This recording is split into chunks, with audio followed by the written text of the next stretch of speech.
Hold up.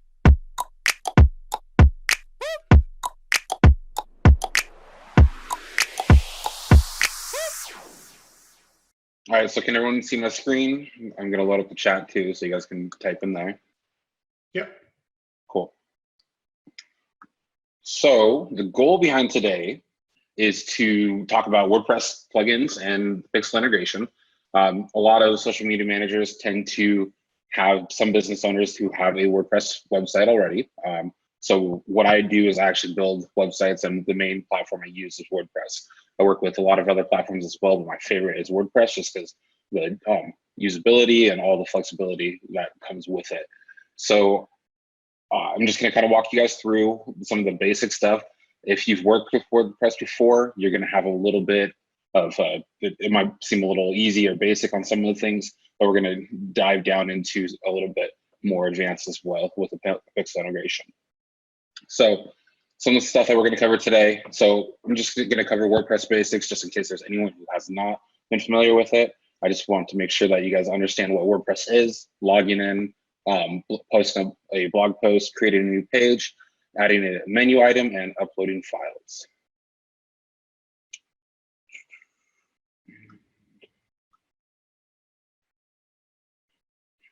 Sorry, just one second. I need to make sure that it is recording too. Forgot about that part.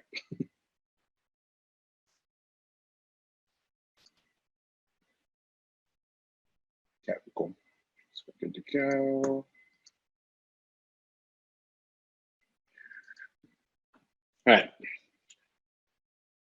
So as far as the pixels and plugin integration, we're going to be talking about creating a backup. Anytime you want to add new files or change things, you always want to back up your website prior to updating. The reason for it is there's a lot of different plugins out there that aren't necessarily current and up to date. And if you have like some kind of issue updating, it will cause the website to crash. And the easiest way to fix that, rather than have to go in and code it on the back end, is to upload a backup and restore it. So that way, if you have your backup, you can go back to the original state, try again, or figure out what was the actual cause for it. I'm going to share a couple different tools for this. One of my favorite ones is managewp.com. It allows you to manage multiple websites, including your own or client websites. You can do your backups and set it up for a daily automation for it. You can do your plugin upkeep with it as well. It's always good to make sure that you have your plugins up to date rather than letting them lapse over time. It leaves backdoors for hackers and that kind of stuff and causes security issues. An easy way to back up or migrate a site is all-in-one WP migration. I'll go into that as well. Yoast Seo. This is going to be a search engine optimization, and what that kind of does is it gives you the opportunity to make sure that the pages are focused on certain keywords, so Google, Bing, and all those other search engines can find you. Pixel your site. So this is my favorite pixel plugin for WordPress. It lets you create separate events and just make sure that everything's working properly on your website for pixels. And then I'm also going to talk about the Facebook Pixel Helper tool and a couple other little things throughout this. So it should take about an hour. If it takes a little longer, I'm not going to hop off right at an hour. I want to make sure I get through everything here. At the end, we will have questions and answers. So if you have any specific questions, we'll make sure we leave some time for that as well. So is there anyone currently who is working on a WordPress website or have their own website or has had to update a client website before? Yeah, I do. I've got a couple clients and my own. I actually just did a workshop on WordPress a couple weeks ago. Okay, awesome. Can always learn more though. Oh yeah, no, I'm always learning. I like to stay up to date on stuff just to make sure that I am personally getting the best out there. So, but all right, cool, good deal. All right, so if you haven't worked with WordPress, the reason why we're covering it is as a social media manager, you're going to have some clients that might ask, hey, can you add this blog post to my website? Can you upload this file? Just little things here and there. And the more you know on different platforms, the more helpful you can be for your clients. Obviously, you got to be careful of scope reach and make sure that they aren't really like taking advantage of you on certain things, but some basic stuff's really easy to win over clients, such as just adding a blog post real quick, or putting a couple keywords to different blog posts. That kind of stuff you can either charge more for or use it as brownie points. So WordPress, it's a website creation tool that many websites are built with. There's a lot of different websites out there that use WordPress as a platform. It's not necessarily just for blogs. It's more for using it as a platform that you can build off of. The plugins part of it, that's just different software that ties in with WordPress. And the main thing about the WordPress that you guys are going to need to know as a social media manager, if you start getting the Facebook ads, you're going to need to know how to install a pixel. The pixel is basically just going to help integrate the ad account to the Facebook page so you retarget them. So that's basically the gist of WordPress and why it's important to you as a social media manager. Obviously, if you're creating websites, you probably already know a lot about it, but there should be some stuff in here that's new to you as well. So logging in, not every client knows how to log into their site, believe it or not, but the reason why I wanted to put this here is you're going to need a login, either their login or your own personal login for that. And basically it's just going to be their site. So yoursite.com/wp-admin or you can be yoursite.com/login. Okay. Those are two different URLs that work to get to the actual login page, because a good majority of the sites aren't going to have an actual login button for that. So that just kind of gives you a quick way to type it out without having to search for it. So creating a post, if someone is saying, hey, can you create this blog post for me? This is going to be where you're going to need to go in there and create the actual post. So I'm going to do a quick demonstration of a basic post and show you a couple different options for it as well.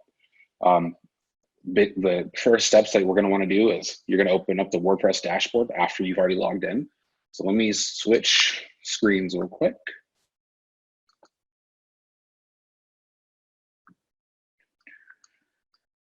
Okay, so on here, this is my website. I'm just going to show you some of the backend stuff on it. After you've already logged in, you're going to see this little toolbar up here. I'll say howdy admin or your username, whatever you have up there. You're going to see the dashboard, themes, widgets, menus, and able to customize it. If you see this little plugin update here, it means that there's a plugin that needs to be updated or a theme. This is kind of stuff, if you do an update, make sure that you have a current backup. WooCommerce websites or like e-commerce sites, you're going to want to make sure that you have really refreshed backup. So if you're going to do a plugin update with that, make sure that you back it up first, then do it, because that way you're not losing out on current orders that were just recently done within the last hour or so. And also it's not going to cause any issues from have to go back like a week if that was your last backup. So once you're logged in, we're going to go to the dashboard panel. Now on the dashboard, you're going to see a couple different overviews. You can do a quick draft here for a post. The easiest way to set up a post though is looking over on this bar here. You're going to see all your different plugin information and then different sections of the website. So we're going to click posts. Now over here, you're going to see all the different posts that we currently have. If we want to create a new post, we're going to click add new. Now let's say we wanted to edit a post. What we're going to want to do first is find the post that we have, and then you're going to edit, click edit here, or you can do a quick edit. The quick edit just kind of gives you you can add tags, you can pick out what category it is, all that fun stuff there. We're just going to go ahead and create a new post though. So in here, when you create a new post, you're going to create a blog title. So we'll go ahead and say test for Masterclass. Okay. Now, after you click out of that, you can go down here and it will see, basically you'll be able to start adding your content here. It does create a little link to it. So it's a permalink where you can actually edit this. So if, let's say you just wanted to say Masterclass, and that'll be the post, click OK. It automatically generates whatever your title is up here, and that also is going to help for SEO quite a bit. I have this plugin called Yoast Seo. We'll get into that a little bit later. You'll notice that we have different keywords here, and this part right here, which says please provide a meta description by editing the snippet below. This one will actually be generated when you start typing up here. So I'll kind of pull that first paragraph in and put it down there. So when you are going through here, you can type out your regular blog post or just like any other thing when you're submitting a field. If you need to edit it, you have your basic bold, italic, links, all the other fun little things here and there, just to give you an idea. The visual editor is going to give you a whole lot more in depth for you guys. If you are familiar with HTML, you can edit in text. But if you just want to use more visual editor, you can just, it'll show bold. So the difference here, you can see the bold versus the actual tags for the bold. So that's just kind of a basic post for that. Once we go ahead and hit publish, this is going to create the actual post. Right now, you see the status as a draft. Hitting publish, it will automatically turn it to publish though.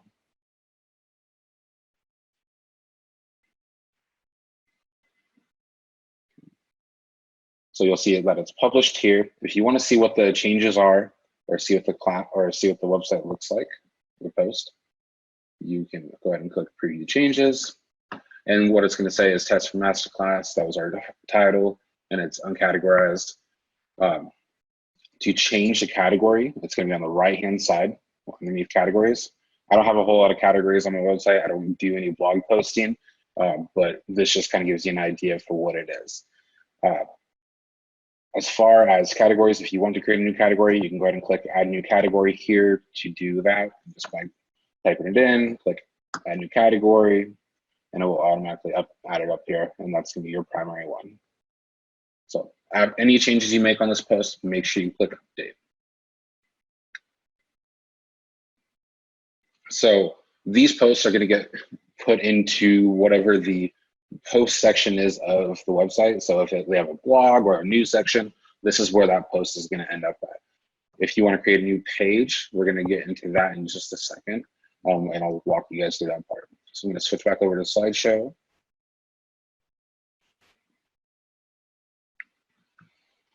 So when creating a page, it's a lot like creating a post, but the page is going to be more for, like, if on my website, it's going to be like the website solutions, or if I'm setting up a separate page for a funnel or a landing page, I'm going to create it on a page rather than post, because that's just a separate piece that's not tied into the actual blog portion of it. Most of your stuff you're going to see for the page. So you see like your about, your cart, case studies. These are all different pages that I created for my website. Same thing with on the WordPress dashboard. You're going to go into the pages rather than posts, like we did for the blog post, the pages, and you're going to click all the pages in the add new section. So when we do that,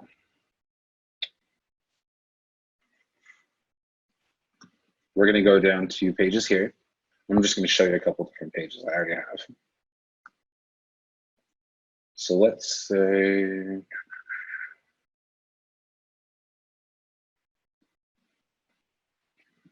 let's check out my website and checklist page.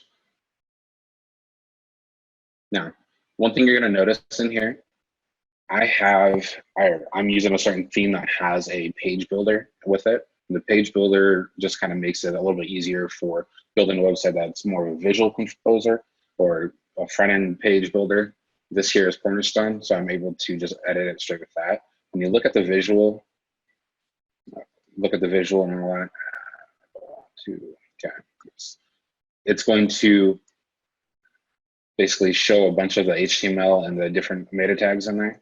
We're going to see all the different things here. So since I created it with the front end builder, it's not going to look pretty. However, if I go to this here and actually see the page, it looks a lot different than what we were typing out. But that's because I used an actual template builder. And there's a lot of different ones out there. But one of my favorite ones that I like to use is the X theme, which comes with Cornerstone. And that's just more of a nice builder to create the actual website. Gives you guys a bunch of different options. It makes it speed up the process a lot faster than coding it out. If you guys wanted to create a new page, all you have to do is go to add new, just like we did on the post. Now, we'll type in test page here, and it's going to create a permanent link up here. Now, working in the actual page section, let's say I wanted to add media to it. I already have some stuff in here. I can go ahead and add a picture that I already had uploaded and just say test for page master class. Okay. And then I'm going to go ahead and hit publish. And then what I'm going to be able to do is check out the page, see what it looks like, and see the media as well.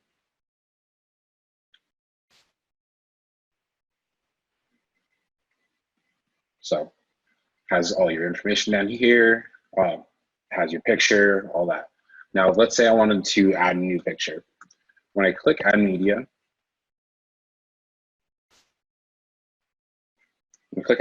I can do a couple different things. I have the upload, the stock photos that we can use, but I prefer to actually go find my own picture, upload it based on whatever article or page I need to do.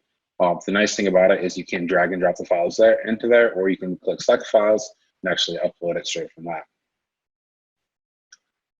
So creating a page is very similar to a blog post. The difference between the two, though, is the post goes straight to the news feed or blog feed, where a page is a separate page all completely together. So you can have like your social media management tips, front page, home page, landing page, whatever kind of page you want to build, that's going to be done in the page section. So we're going to go back and switch to the presentation. All right. So a lot of times as a social media manager, if you add a new page or you want to change the menu around, add a new link that goes to maybe like a Facebook page or anything like that, this is where you're going to need to edit a menu. So over on the left-hand side, you're going to have appearance down here. When you go open up the appearance column, you're going to see a menus item here. Now the menus, you'll see such as on my end, there's a home, website, solutions, social media management, about, and get in touch. If I needed to add a new piece to it, I can go ahead and change it over here. So I'm going to show you guys how to do that real quick.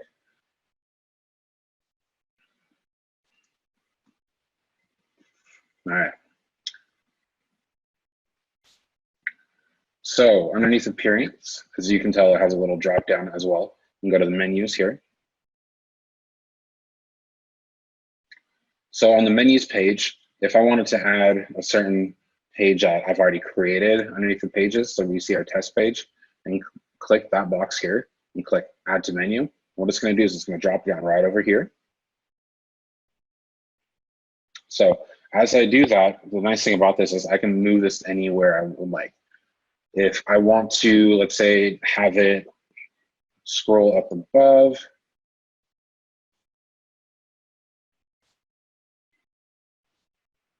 and create the menu item in line, I can have it pop out over here. Now, the nice thing about this, if I wanted to create like a drop down, is if I wanted, let's say, put it underneath the get in touch and have a drop down there. Notice how the little box moves on the dash box underneath there. If it's lined up directly with the other ones, that means it's going to be in line with the main menu. But if it's off to the side, off to the right there, it means it's going to create a drop down. So it has this little indent. So I'll click save menu and show you what the little drop down looks like. So creates a little drop down, and I can find my test page here. And that's one that we just created. So gives you a quick idea of how we want to do that. Let's remove that and click save menu.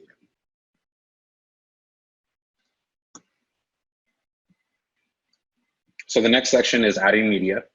And we already talked about that in a blog post. If you, let's say, just want to upload a PDF file and then add that PDF straight to your menu, quick, easy way to do that is go to media here, click add new. And you're going to have that same little drop box here. You can drop the file in there, select the files, do all that fun stuff, and then upload it straight to there. Now let's see here.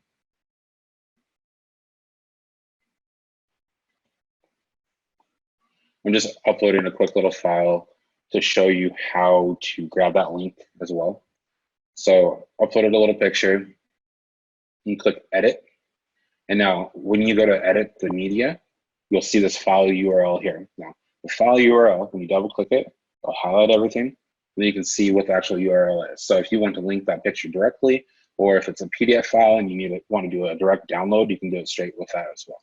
makes it a little bit easier and faster rather than uploading it to like a Google Dropbox or anything like that. So that's about it for the basics. Sorry if I rushed through a lot of that. I just wanted to get through the basic stuff. There will be a replay. Also, if you have questions at the end that you want me to go a little more explanation into, let me know. I just want to make sure that you guys get as much information as possible.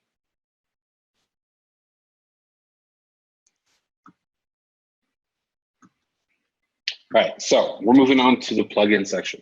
So the plugins is going to be very helpful. It's a plugin, a WordPress plugin is basically a software that integrates into the WordPress platform. It makes it so it gives you additional web or options when building a website. The first plugin that we're going to look at is, or like the first thing we're going to look at is the plugin section, and the plugins are going to just show you everything that is being used on the website currently. So if you didn't build a website and you're just uploading something and you want to know kind of how things go, I always recommend checking out the different plugin section here to see what's already been installed on this website. The reason for it is sometimes if they have something like Cornerstone, like what I use, it's a WordPress page builder here. If you're going to update a page, you need to know that if by updating the main or the first way that I showed you, it's not going to work as well because it's going to change the code. If you aren't familiar with WordPress, or sorry, with the Cornerstone builder, you can always visit a plugin website. They all have them listed out here. So if you aren't sure what a certain plugin is used for and why it's there, I always recommend checking it out before either disabling it or making changes on the website. In order to find plugins, all you have to do is go straight to the WordPress dashboard and click plugins and install the plugins. This will give you a list of what's active, inactive, must use, and drop-ins. If you want a better explanation on what the differences are between them, just ask at the very end and I'll make sure I cover that part. So managewp.com, this is my absolute favorite way to do backups and make sure that websites are all running. Most of my clients that I work with, this is what I have their websites running through to make sure that everything's backed up and working properly.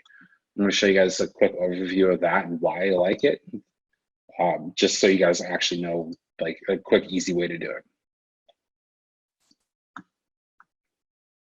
Okay, so back over here, we're going to go to Manage WP. Now, this is my website here. It shows me my Manage WP dashboard. One of the things that I like about it is it will tell you when the last backup was done. It can do automatic backups for you. It will create, you can do performance checks, security checks, uptime monitoring, and the uptime monitoring is really nice if you're trying to figure out like client websites. So back on January 25th, my website was down for 2 minutes. So this here kept track of that, but ever since then, it's been up since for everything's been okay and all that. So everything's running. It tells me exactly what it's been up for, how long it's been up, and we want to make sure that it's working properly. The nice thing about this uptime monitoring too is if it does go down, it will go shoot you an email. So I like being out on the go, and I always have my phone on me though. So if I have like a client website that does go down, it shoots me an email real quick and says, hey, so excuse me, it says, hey, so-and-so website is down. It's been down for 1 minute or however long it's been down. Gives you an opportunity as a manager to check out the website, fix it before the client even notices it's down.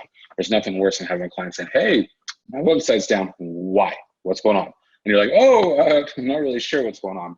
So let me check that. But it kind of gives you that upper advantage of figuring that part out and getting the little jump on it. As far as the plugins goes, this part here, one of the really nice things about it is you can do all your plugin updates straight from this dashboard. So if you have multiple websites that you are running, you can do them all at the same time, and you can do either a regular update or a safe update. A safe update is really cool. What it does is it takes a screenshot of the website itself, backs it up, and then it will update the plugin. So for instance, if you update it and there's a plugin that hasn't been updated with the newest version of WordPress and that you are unaware of, what it'll do is it will automatically roll that back over if the plugin crashes the website. So it will restore that backup without you having to do anything extra. And it does it straight to right before when you update it or did the safe update. It uses that backup. Now, the backups here, the nice thing about Managed WP, if you use WordPress, or sorry, GoDaddy hosting, it will be free for a lot of the backups. If you want to do daily backups, it's free. You can do it for every hour. So if it's a WooCommerce website that has high traffic, you can actually set it up to where it does it every hour, a backup. That way, if there's something goes wrong or it crashes or anything like that, you're not losing out on orders and you have to figure out that issues. It does have a free option, and the free option is it updates it once a month or backs it up once a month. So let's say if you have a website that isn't updated very often or anything along those lines, you use a free version of it and it just updates it once a month. And if you happen to update it and it crashes, then you can go back to that last update and restore everything. So if you're just looking for kind of a cheap option, that's a great way to do that. It does have an SEO option. I personally don't use it because I like Yoast Seo and just work along those lines. If you work with different clients for managing a website, it does have a nice report that you can use to make sure that it gives them an idea like this is how many plugins we updated, this is how long your website's been up and running, and it shows like your security, make sure there's no malware or viruses on it or anything along those lines. This gives them a nice kind of client report there without you having to really do anything. It just generates that report for you. Anything that shows your clients stuff that is like, hey, you're actually working on this stuff, you're doing this without you causing a whole lot of a big headache for you, it works great. So I use that quite a bit when I'm talking to my different clients. I send them out monthly. That way we actually can keep them updated. So that's it there. It does have the analytics as far as the kind of visitors that are going through your WordPress website to keep updated with that. But it's just kind of a nice tool that you don't necessarily have to use, even if it's just your website and you're trying to keep it run or keep your website backed up and all that. This is a good tool to use for that. So switching back over to the slideshow. So this is another quick tool that allows you to back up. And like I said with the other time, it's always good to back up your stuff anytime you go to update a plugin or update a theme or anything along those lines. Just because if you aren't real familiar with the coding and all the backend stuff, being able to fix stuff, this is a quick, easy way to make sure that you don't screw up the website. So this one is called All-in-One WP Migration. If you have a client that wants to migrate their website from one host to another, or let's say it's on a dummy page and then they want to make it live, this is a great tool to use that. The cool thing about it is you can export the complete site and make it so it you download it to your computer, or they have other options such as FTP, Dropbox, Google Drive, and so on. And that will make it so you can just export it from one website and then import it to another. Now, the cool thing about it, it is free for websites that are less than 512 megabytes. If it's a bigger website, it's not going to have the free option for that. You'll need to pay for it. Now, I'll show you a quick way to do that.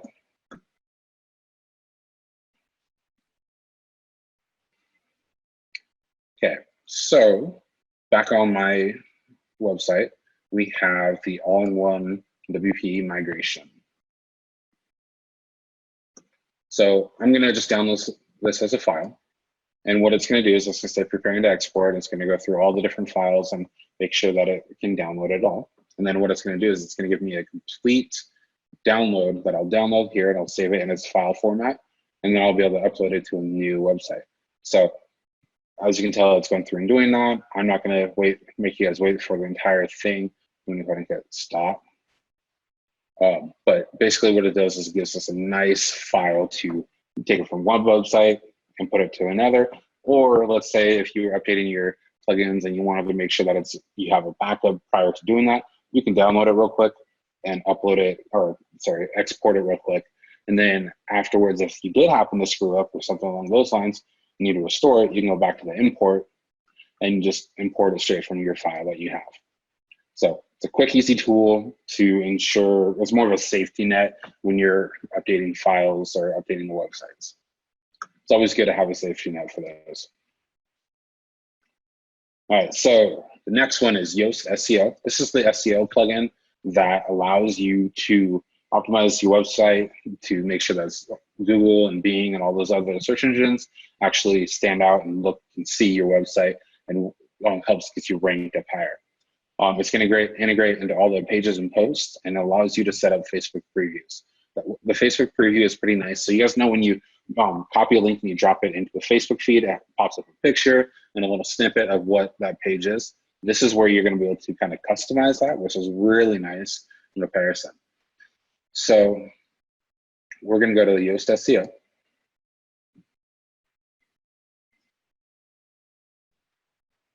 Now, on this page here, you're going to see that one, there's zero problems. They didn't catch anything wrong with it. If you want to talk about different features and go in here, there's not really anything too crazy that you have to set up on this. They have a quick start guide to set it up. One of the things I did want to show you guys is the social part of it. Because as a social media manager, if you're creating a different page on there or a post and you want a certain picture to pop up, or let's say all their links in their website does not have a certain, or like if you just drop a link in there and there's no general picture like a logo or anything like that, and you would just want to spice it up, this is going to be an area you can do that. So if you go to social and click Facebook. Now, this one here, I have from a default settings, not every page I have has a featured image. So what I set up is a general picture, and you can see what it is here. Pull it up. I just set up a general picture that will pop up in the Facebook newsfeed anytime my website gets linked if there's no featured picture. So when I'm talking about a featured picture for that page or featured photo, down here, you're going to see a set featured image. And we're going to go ahead and just pick one real quick. So this, and you'll see that it pops up here, and you click update. So let's say if I didn't have that there and I wanted to link it on Facebook, this picture here would pop up if this was not set. So it just helps make sure that every link on the website is set up properly to where it does have some kind of picture that represents the business or the page that you're tying into. So that's a quick, easy way for that. And then if you back into the page section of it, we have the Yoast Seo section here where we want to focus on the keywords. So if you notice how it says test for Masterclass down here, or sorry, up here, it will also say it right here. So if I go through here and start adding different information, it will start tying it into here as well. So this will show, I believe it's like the first paragraph, or it's a certain character count here, but it will allow you to edit the snippet and edit the SEO title, all those different informations down here if you want to modify the meta description, all that. So it gives you a quick, easy way to tie in the different SEO keywords so you can actually make sure the website is or will rank better with those certain ones. Okay. So the next thing I'm going to show you, it's a cool tool. It's a Facebook Debugger tool. So I went through and I showed you this picture here for the, that's just a generic picture throughout the website. Now the Facebook Debugger tool, let's see, we need a URL. Actually, let's do the page one.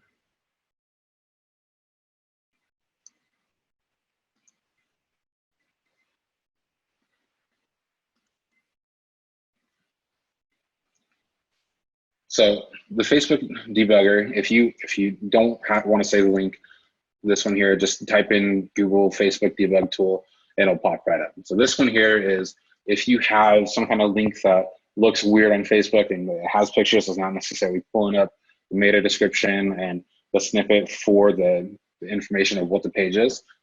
All you have to do is paste the URL in here, click debug, So URL hasn't been shown on Facebook yet, so fetching new information. So that featured image that I set up here gets pulled down right here. Now, let's say I wanted to change that image. All I'd have to do is go back to the featured image, change it. Then you're going to click scrape again. And what it's going to do is it's going to scrape the website to make sure that it pulls that new picture in. Or if I have new content or text or anything like that, that's where we're going to fix this information here. So it's a great tool, especially if you're trying to share like a certain content on like a Facebook page or anything like that. It's a great tool to use for that. All right, so the next thing we're going to talk about is the pixel integration. So I know I've had a lot of questions about this already. I'm not going to go too far into it just because there's like a lot that can go, a lot that needs to be done with it. The one I was talking about prior to or earlier about my favorite tool, it's Pixel Your Site. Now, I don't have it installed currently on this website just because I wanted to show you guys how to get it and install it. I clicked the wrong button there. So when you go to plugins, you're going to click Add New. And top right side of things, you're going to type in Pixel Your Site. And what this is going to do is it's going to pop up this little plugin right here. So I do have it installed, it's just not activated. I want to walk you guys through that part of it. And if it's not installed, it's going to say install now. If it is installed, you just have to activate it for it to start working.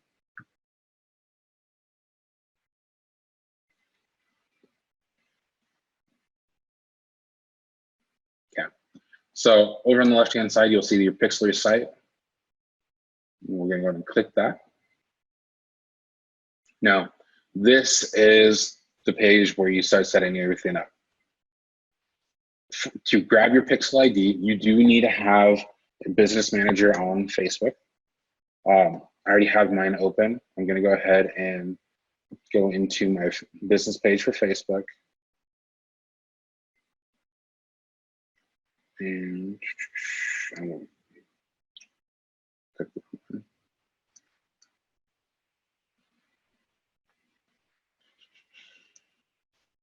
Okay, once your business page is open in your business manager, you can go down to the events manager, and right underneath that, you'll see pixels.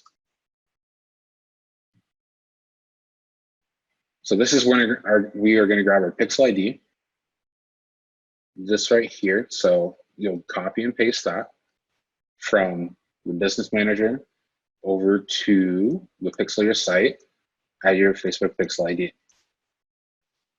That's not what we're doing. So once you have your pixel ID in there, we can go ahead and save it. And the save is down at the bottom. And now it says activate plugin general settings. We're going to go ahead and activate the general settings. Now, this here, it has some real basic features. So what I just did by activating the general settings, it puts a pixel on every page on the website. It will make it so it checks different like common events and that kind of stuff. Now, the cool thing about this plugin is it creates, or it has a little section here where we can do events. Now, the event section is like, let's say I wanted to monitor who or retarget people who actually go to a landing page, but then click the event page or click the button to subscribe. So what I can do is I can add a new event. And now we'll pick the link that it's going to be under, and we're going to pick one of these things here. So like, let's say it's a WooCommerce website. I want to do the add a cart button, and it's going to give me all the other information here. So we do need, if it's a purchase event that we're setting up, we have to set up the, whether it's US dollar, or Canadian, whatever, and the value of it, the URL. This just kind of gives us a way to integrate the different events into the website. If we're doing more of a lead, this here, we don't have to set up the US dollar, because if it's just a lead, we're trying to figure out how many people went through there and we're collecting leads from. So if you're setting up lead ads or anything along those lines, this is where you're going to want to go in there. It just helps give you those different event names to view them in the pixel or ad account. So that part's pretty nice. It allows you to give you or create all these different events.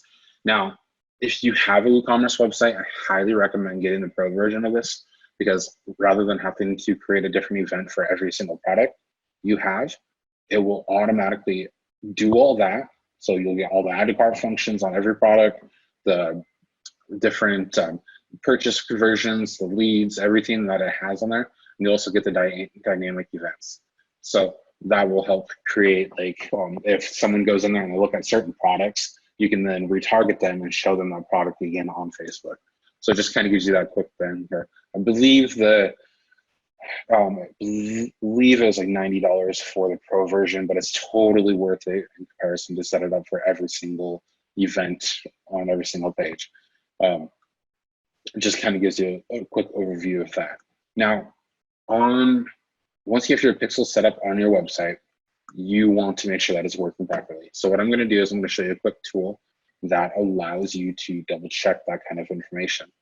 So I'm going to switch over to Google Chrome. I'm using Safari here, but we're going to go to Google Chrome.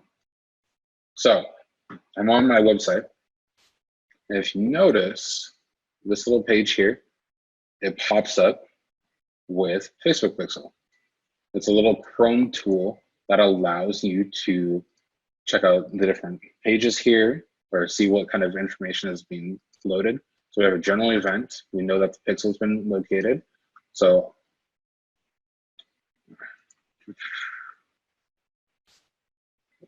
let me share my screen a little different.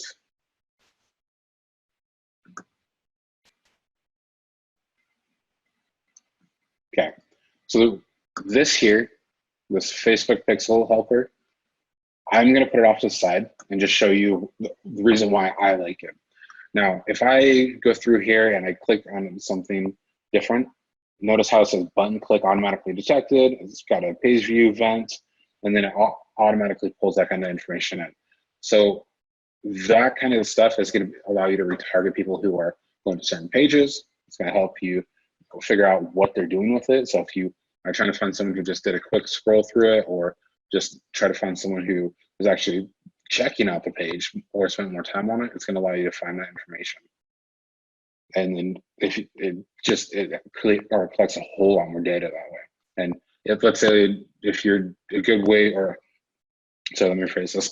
Rachel is always talking about how if you're trying to find like a Facebook ads client or something along those lines, check out their website, see if you have or if they have a pixel located on the website. This tool here is going to tell you if they have one loaded.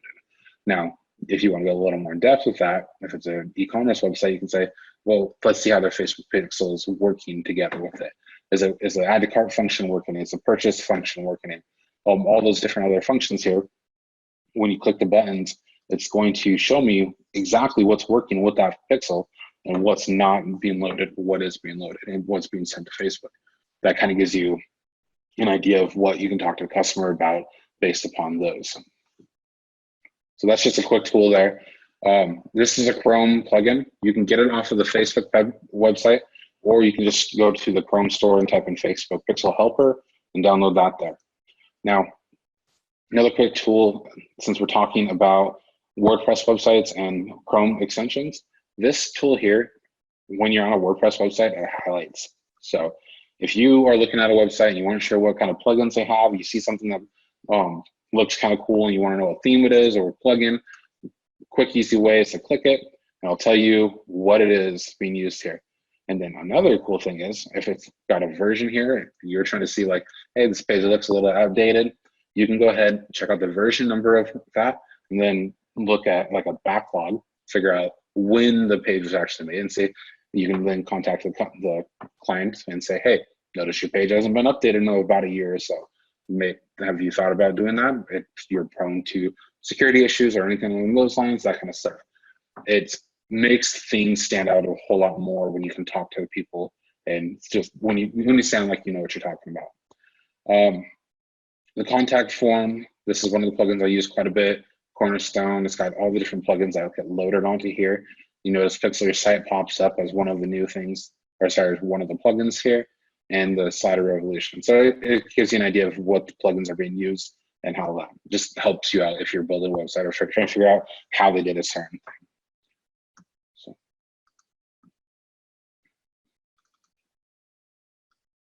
All right. So we talked about the Pixel Your Site plugin, the Facebook Pixel Helper.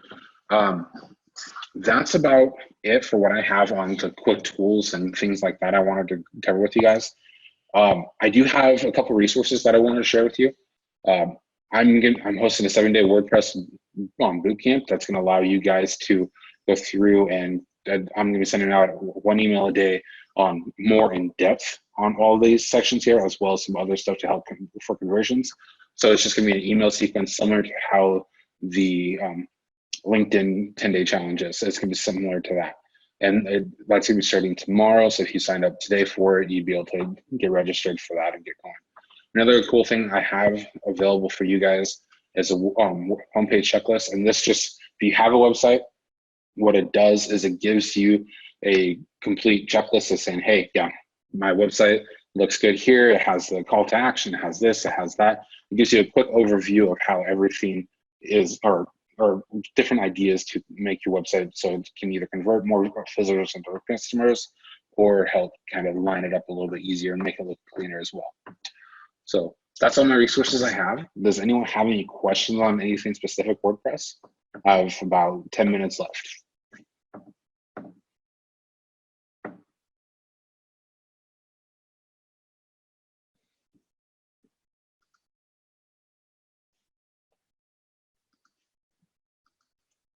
You guys can type it in the chat too if you have any questions or anything you guys want me to cover a little bit more in depth with as well.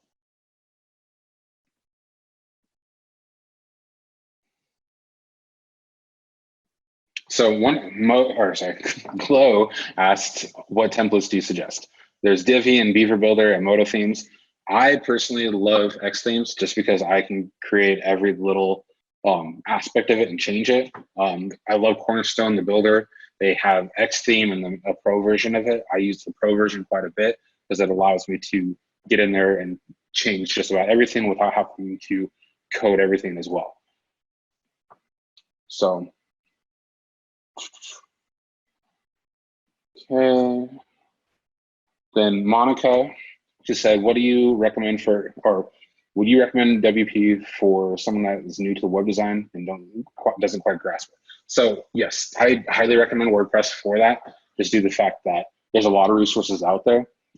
If you do sign up for the WordPress Bootcamp that I'm hosting, it's going to go into the nitty-gritty stuff of it. So it helps walk you through it. My goal is to get people on board and help them out to the point where it's not taking them 20 minutes to figure out where to click on a certain WordPress section. It just helps integrate everything into that so you guys are real familiar with it.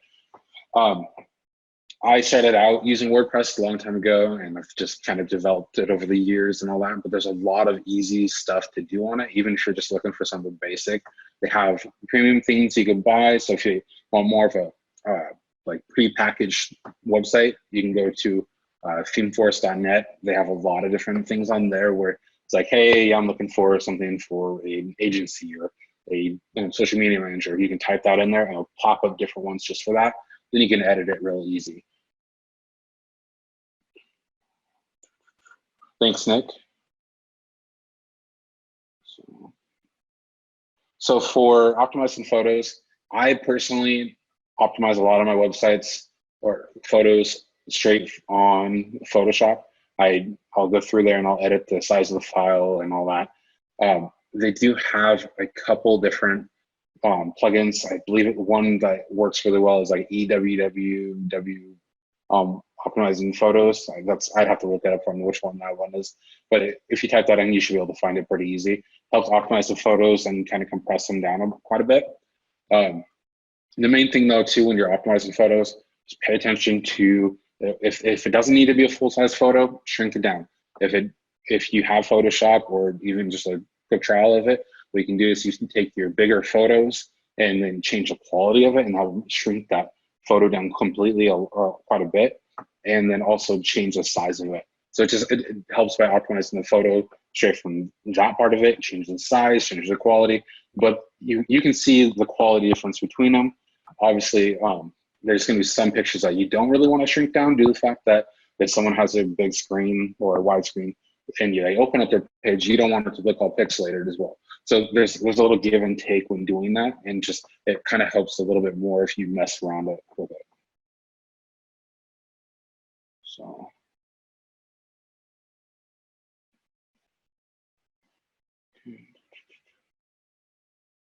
So Kia asked for the migration plugin. It does not work from Squarespace to WordPress. And the reason for it is it's a WordPress plugin. It takes one WordPress website to another. If you're looking to integrate from Squarespace to WordPress, I highly recommend just getting some kind of page builder that, if you're looking for Cornerstone, if you like Cornerstone, you can use a page builder there.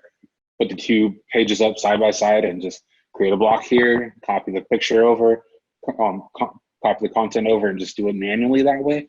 And the reason for it is it helps create that responsive website, as well as keeping all the places keeping all the stuff side by side on where you need it to be.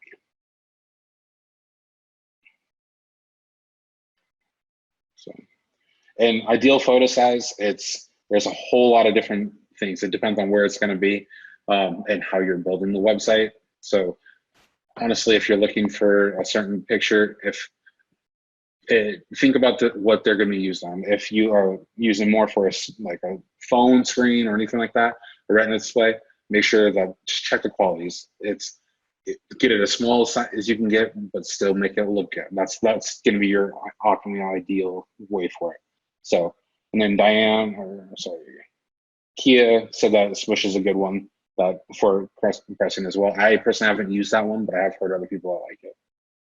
So, yeah. Also, I'm in the SMU group. If you guys ever have a question, feel free to reach out and ask. You guys can either PM me or tag me in a post or anything along those lines. More than happy to help. So, is there any other questions by chance? You're welcome, Monica. Cool. So, yeah, I got a new look today. So, cool. Well, thank you guys. Like I said, if you guys ever have any questions, feel free to reach out. Or if you guys are interested in any of those resources, feel free to check those out as well. Have a good day. And hopefully you guys get to enjoy the rest of the day.